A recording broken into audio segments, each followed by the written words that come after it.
Happy Saturday. Let's talk about the math behind the break-even point. So today I'm going to show you an example of how to calculate the break-even point using Bob Ross. But before that, let's understand first what is the break-even point. In a business, you're going to have variable costs and fixed costs. These two variable costs and fixed costs are called total costs. Now, if these costs are not being covered, then your business is going to have a loss. If the revenue exceeds the cost, then you're going to have a gain.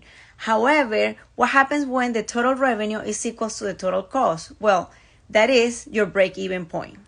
So Bob Ross sells happy trees, and this is basically the formula. The total revenue is going to be the price times the quantities. Total cost is going to be variable plus fixed cost. And then the variable cost is going to be that price for the variable plus the quantities. And then the fixed cost is just a constant. So let's do an example. So let's say that we have Bob Ross happy trees. Let's go ahead and find out the break-even point. Now remember, total revenue is going to be, let's say that is $10 per tree times quantities.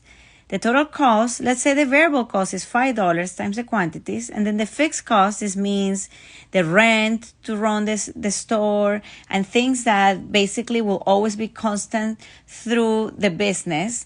That's going to be considered the fixed cost. Finally, I do total revenue is equals to total cost, 10x equals 5x plus 20. Then you solve for x, and basically he needs to sell at least 4 happy trees to start making a profit. Look how beautiful this graph. This is going to be the revenue, the units sold. When you are going through this line, notice that when the revenue is equals to total cost, that's going to be the break-even point. Once you pass that point, you're going to start doing a profit, making a profit. But look, below that point, you have a loss.